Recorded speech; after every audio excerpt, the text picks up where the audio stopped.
ceramah ini pun Pak nggak boleh lama-lama kali, takutnya ada yang seujud. Awak ceramah berapi-api, di sudut sana awak tengok mangguk-mangguk, awak kira paham, rupanya ngantuk. Begitu habis sholat subuh mendengarkan tausiah, gelisah dia Pak. Mereng kanan, mereng kiri, tetangga sebelah curiga, ngapain kakek ini mereng kanan mereng kiri? Rupanya kakek tadi karena malam kurang tidur, kondisi pitnya kurang sehat, perutnya gembung, mau buang angin, takut ketahuan tetangga sebelah. Rupanya nggak tahan, keluar juga anginnya. Walaupun kecil bunyinya, tuih, maka tetangga sebelahnya harus bersangka baik. Bagaimana caranya? Alhamdulillah ya Allah, ternyata telingaku masih bagus ya Allah. Walaupun kecil bunyi kentut kakek ini masih bisa ku dengar. Itu yang paling baik. Selalu husnudzon walaupun kondisinya darurat. Rupanya kakek tadi makan jengkol, agak meluap baunya. Walaupun baunya luar biasa, kita harus bisa berbaik sangka. Bagaimana caranya? Alhamdulillah ya Allah, ternyata hidungku juga masih bagus ya Allah, masih bisa kubedakan mana bau parfum, mana bau kentut. Ini orang-orang yang nanti akan dirindukan oleh surga. Kenapa? Walaupun dalam kondisi darurat, dia bisa selalu berbaik sangka.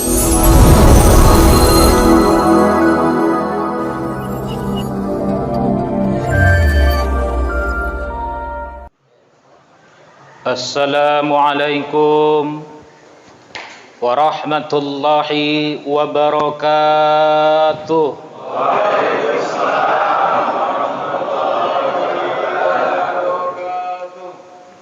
Hamdan wa syukran lillah, salatan wa salaman ala rasulillah wa ala alihi wa sahbihi wa mawala.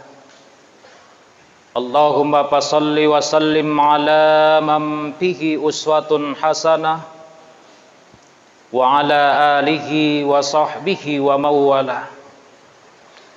Allahumma fasalli wa sallim ala man bihi uswatun hasanah wa ala alihi wa sahbihi wa mawala. Qala Allahu ta'ala fi kitabihil karim, Bismillahirrahmanirrahim, la in syakartum la azidannakum wa la in kafartum inna azabi lasadid. Faqala Rasulullah sallallahu alaihi wasallam, innar rahmata la tanzilu ala qaumin fihim qati'un rahim. Sadaqallahul azim wa sadaqa rasuluhun nabiyul karim. Wa nahnu ala zalika minasyahidina wasyakirin. Walhamdulillahi rabbil alamin. Kita muliakan, kita hormati Al-Mukarram Al-Ustadz Ketua FK SMM, Forum Komunikasi Silaturahmi Masjid dan Musola. Ini Ustadz ini senior saya ini, Ustadz Muhammad Hendro. Kita banggakan, kita hormati pemimpin kita, presiden kecil kita, Bapak Kepala Desa Semenciring, Mas Sugeng Suheri. Iki dulur tunggal sekapal Pak, podo-podo wong Jawa. Kemudian yang kita hormati, kita muliakan tentu Ketua BKM Masjid dan Musola. Lebih kurang 38 masjid dan musola yang bergabung di forum yang luar biasa ini. Para ustadz, orang-orang tua saya, cendikiawan, cerdik, pandai, yang mungkin tidak bisa saya sebutkan satu persatu yang hadir, yang dirahmati Allah. Bunga mawar, bunga melati, sungguhlah sangat memikat. Apa kabar Bapak subuh hari ini? Sehat walafiat? Alhamdulillah. Kantongnya sehat Pak? Alhamdulillah. Nak kurang sehat lapor karo Pak Kades. Puji dan syukur tentu kita ucapkan kehadirat Allah. Allah Subhanahu wa taala tidak akan pernah bosan mencurahkan rahmat, taufik dan hidayah kepada kita. Dan Allah tidak akan pernah bosan memberikan nikmat kepada hamba-hambanya, termasuk kepada kita yang hadir pada subuh hari ini.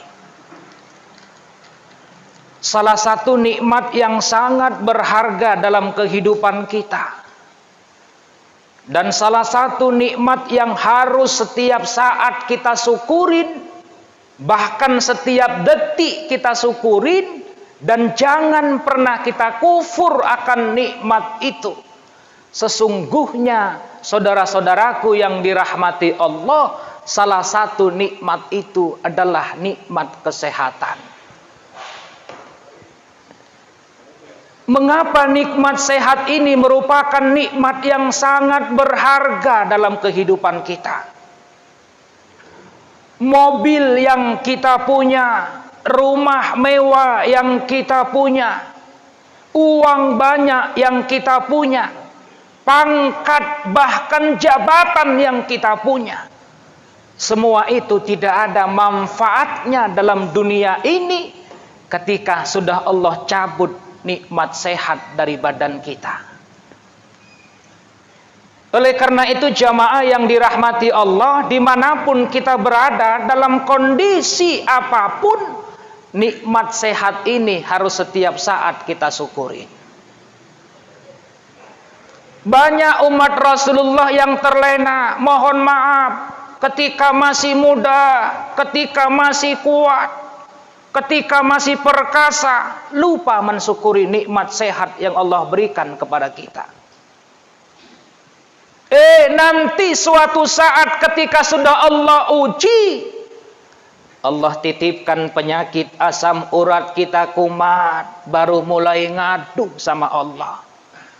Baru dengarkan ceramah 5 menit, sudah selonjor kanan, selonjor kiri. Belum lagi Allah titipkan kolesterol naik, gula naik, tensi tinggi. Baru kita mulai ingat kepada Allah. Ternyata nikmat sehat itu adalah nikmat yang sangat berharga dalam kehidupan kita.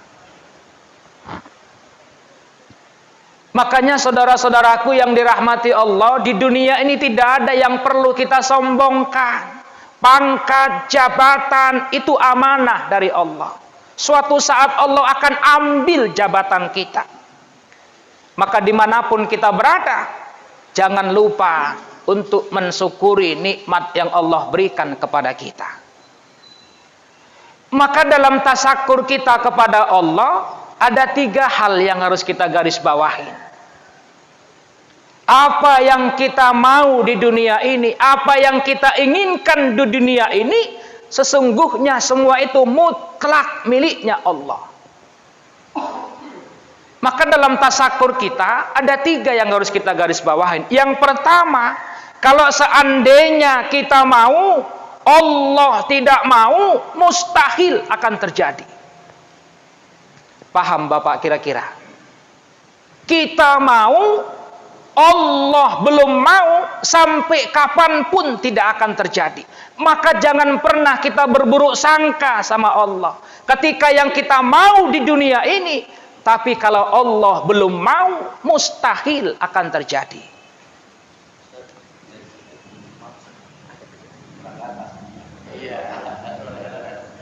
Contoh yang paling kecil. Saya sebetulnya Pak Ustadz Hendro maunya tadi begitu sampai kemari, yang keluar itu bukan teh manis, paling tidak sekali-sekali teh susu gitu Pak. Kalau teh manis kan Pak Kades wis biasa. Itu sebetulnya mau saya. Tapi kalau Allah belum mau, sampai bubar pun nggak keluar teh susu kita. Enggak nyindir, enggak jaluk susu, enggak ngasih contoh biar paham haji kita. Kita mau, Allah tidak mau, mustahil akan terjadi. Betul Pak? Kemarin ketika zaman pemerintah kita COVID saat ini, yang pemerintah kita sedang gencar-gencarnya memberikan bantuan BLT langsung tunai untuk orang-orang yang membutuhkannya, orang-orang susah, janda-janda miskin, orang yang hidupnya di bawah garis kemiskinan. Tapi kadang-kadang mohon maaf Pak Kades, nggak tepat sasaran. Betul Pak? Berarti Bapak nggak intuk iki. Yang dapat bantuan malah orang-orang yang hidupnya luar biasa, hidupnya senang. Kadang-kadang ngambil bantuannya ke kantor pes, ke bank sana, pakai sepeda motor, rantai emasnya banyak. Yang susah, janda, miskin, anaknya banyak, malah mohon maaf nggak dapat bantuan Pak. Protes sama pemerintah kita juga nggak dapat bantuan. Protes ke kantor camat juga nggak dapat bantuan. Datang ke kantor DPR juga nggak dapat bantuan. Terakhir ibu yang susah, janda, miskin tadi putus asa dalam hidupnya. Kepingin dia mengakhiri hidupnya lewat bunuh diri. Singkat cerita, kemana dia mau bunuh diri? Pergi ke rel kereta api. Jam 7 pagi sampai rel kereta api, terlentang di tengah rel kereta api. Petugas kereta apinya bingung, Bu, minggir, kereta apinya mau lewat.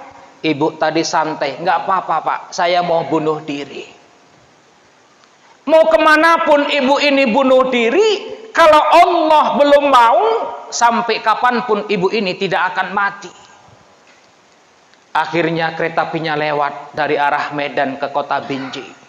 Terlindaslah ibu tadi. Dung! Begitu kereta apinya lewat, ibu tadi malah berdiri. Bingung dia Pak. Loh, kok nggak jadi mati aku? Kenapa ibu ini nggak jadi mati? Karena kereta apinya lewat rel yang satu lagi.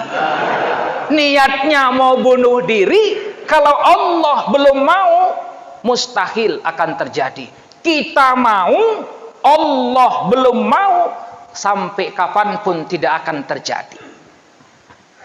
Maka tasakur kita yang kedua yang paling indah itu, kalau seandainya kita mau, Allah mau, pasti akan terjadi. Betul Pak? Kemarin Pilkades 304 desa ikut bertarung. Banyak calon-calon kades yang ditanya, pinginkah jadi kepala desa? Pingin. Tapi kalau Allah belum mau, sampai kapanpun tidak akan terjadi. Tapi kalau seandainya kita mau, Allah mau, pasti akan terjadi. Ya contohnya Pak Sugeng iki Pak, wis 3 periode. Mas Sugeng mau melanjutkan kepala desa Semencirim, Allah mau, maka kemarin dilantik Mas Sugeng jadi kepala desa. Ini ada kawan saya Pak Andriansa, wis 2 kali nyalon nggak menang-menang. Wis 2 kali nyalek nggak menang-menang. Artinya tasakur ini semua yang kita punya, yang kita inginkan, semua itu mutlak miliknya Allah.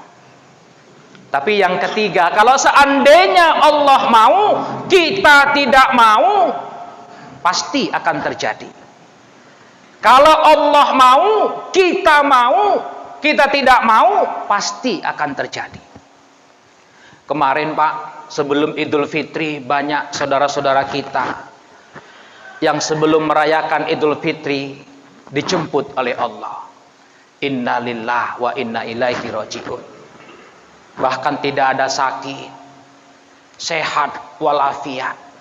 Kalau ditanya keluarganya, maukah salah satu keluarga kita dijemput oleh Allah sebelum merayakan Idul Fitri? Pasti satupun di antara kita tidak mau ketika keluarga kita dijemput oleh Allah ketika ingin merayakan hari kemenangan kita. Tetapi kalau Allah mau, semua itu pasti akan terjadi. Makanya saudara-saudaraku yang dirahmati Allah, tasakur ini jangan pernah kita lupa dimanapun kita berada. Allah sudah ingatkan di awal mukaddimah yang saya sampaikan tadi. Apa kata Allah? Hamba-hambaku, kita semua yang ketika kita mampu mensyukuri nikmat yang Allah berikan, pasti kata Allah akan kutambah nikmat itu. Tapi mohon maaf jika kita kufur, lupa mensyukuri nikmat yang Allah berikan kepada kita.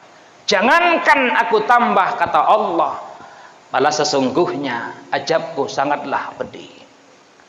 La in syakartum la azidannakum wa la in kafartum inna azabi lasadid.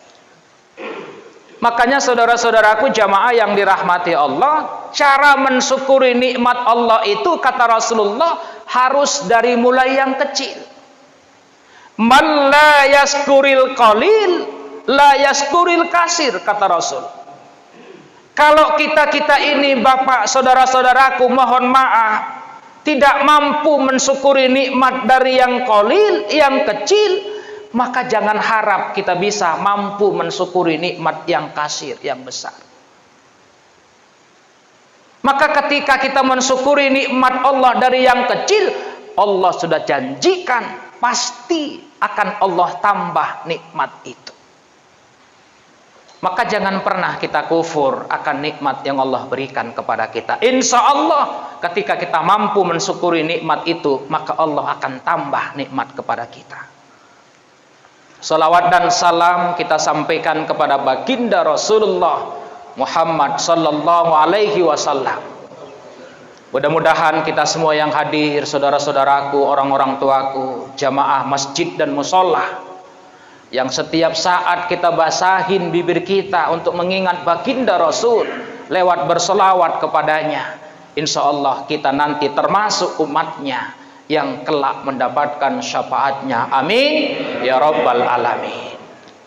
Saudara-saudaraku jamaah yang dirahmati Allah, tausiah singkat kita lebih kurang 50 menit. Saya akan sampaikan apa sesungguhnya yang harus kita lakukan amal setelah Ramadan. Ramadan sudah kita lalui, maka pantas Rasulullah pernah mengingatkan kepada kita. Apa kata Rasulullah? Umatku nanti di suatu zaman, umatku akan merasakan bahwa waktu itu berlalu begitu cepat. Sekarang sudah kita rasakan, Pak. Ramadan yang kemarin kita lakukan sepertinya baru kemarin kita lakukan, tapi ternyata Ramadan sudah meninggalkan kita dan sekarang kita sudah berada di 21 Syawal. Kalau seandainya umatku sudah merasakan waktu itu berlalu begitu cepat, 1 tahun bagaikan 1 bulan, 1 bulan bagaikan 1 minggu, 1 minggu bagaikan 1 hari, 1 hari bagaikan 1 jam, 1 jam bagaikan 1 menit, dan 1 menit kata baginda Rasulullah bagaikan kita menggenggam bara api. Bayangkan siapa di antara kita yang tahan menggenggam bara api yang begitu panas. Itulah nanti yang akan dirasakan oleh umatku dan sekarang sudah sama-sama kita rasakan. Kalau itu nanti sudah dirasakan oleh umatku, itu merupakan tanda-tanda bahwa kiamat itu sudah semakin dekat. Kalau sudah kiamat semakin dekat, apa yang harus kita lakukan? Kata Rasulullah cuma 1 pesannya, umatku perbanyak amal ibadah. Maka luar biasa forum kita ini, saudara-saudaraku. Saya bangga. Ini harus kita dukung.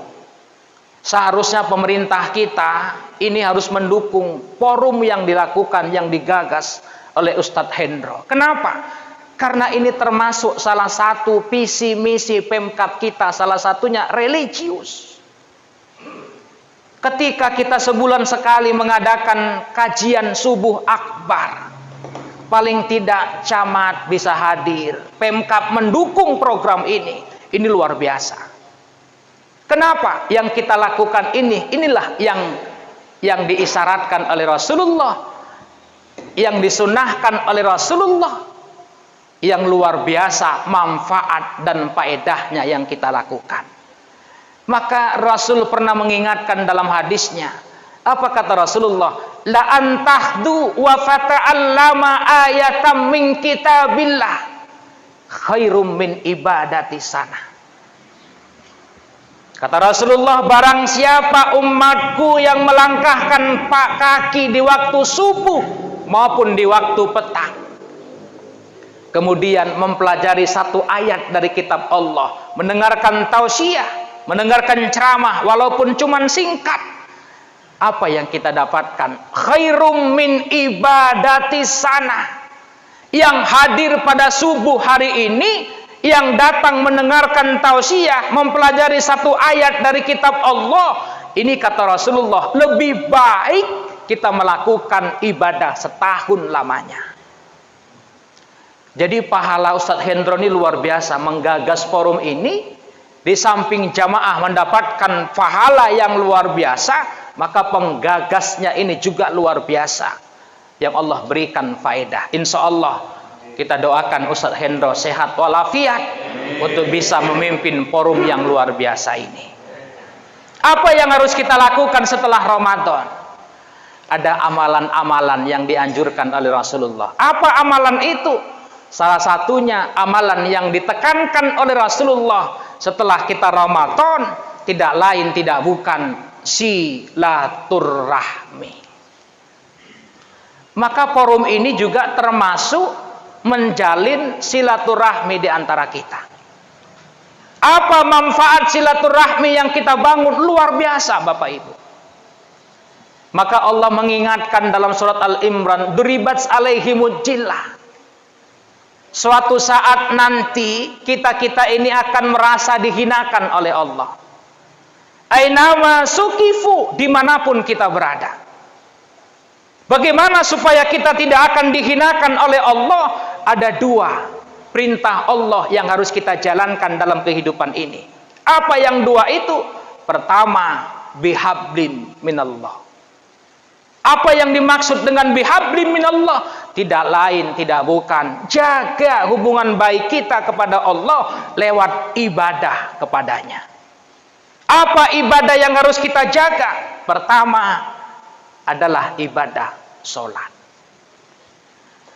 Maka ketika ibadah-ibadah yang lain kita bagus, tetapi kalau ibadah sholat tidak kita jaga, ini kurang bermanfaat. Karena ibadah sholat adalah kunci dari seluruh ibadah kita. Bihablim minallah kita.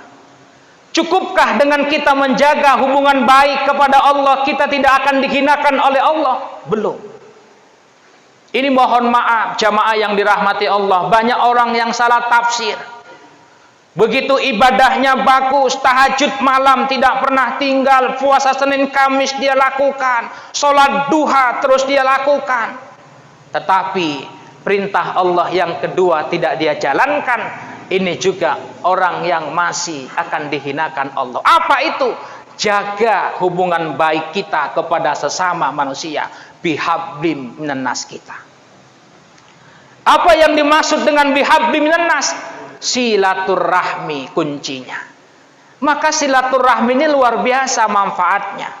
Bahkan Rasul sudah mengingatkan kepada kita, orang yang semasa hidupnya sering memutuskan silaturahmi, jangankan dia kepingin masuk ke dalam surga, di teras-teras surga pun Rasulullah tidak izinkan. La yadkhulul jannah qati'un rahim. Tidak akan masuk surga, kata Rasulullah, umatku yang setiap saat semasa hidupnya senantiasa memutuskan silaturahmi. Oleh karena itu jaga kekompakan kita, jaga silaturahmi kita. Apapun yang terjadi di kampung kita ini, apapun yang terjadi permasalahan kita di kampung ini, tetap harus kita jaga silaturahmi di antara kita. Pilkades sudah berlangsung. Jangan ada lagi gontok-gontokan. Jangan ada lagi tim pendukung A, tim pendukung B. Setelah selesai pilkades, semua harus kita satukan. Silaturahmi kunci agar kampung kita ini senantiasa Allah curahkan rahmat. Amin. Tapi kalau seandainya kampung kita ini silaturahmi terpecah belah, gara-gara tidak suka dengan imam, tidak mau sholat berjamaah ke masjid. Gara-gara tidak suka dengan pengurus masjid, lalu dia tidak mau memakmurkan masjid. Gara-gara tidak suka dengan ketua wirid, ketua STM, lalu keluar dari perwiritan dan STM. Ini orang-orang yang hidupnya senantiasa memutuskan silaturahmi. Jangankan kepingin masuk ke dalam surga, di teras-teras surga pun Rasulullah tidak izinkan. Maka pantas Rasulullah mengingatkan kepada kita, innar rahmata la tanzilu ala qaumim fihim qati'un rahim. Apa kata Rasulullah? Innar rahmata, sesungguhnya Allah tidak turunkan rahmat di suatu kaum, Allah tidak turunkan rahmat di kampung kita ini, kalau seandainya, kata Rasulullah, kaumku yang tinggal di kampung itu hidupnya senantiasa memutuskan silaturahmi.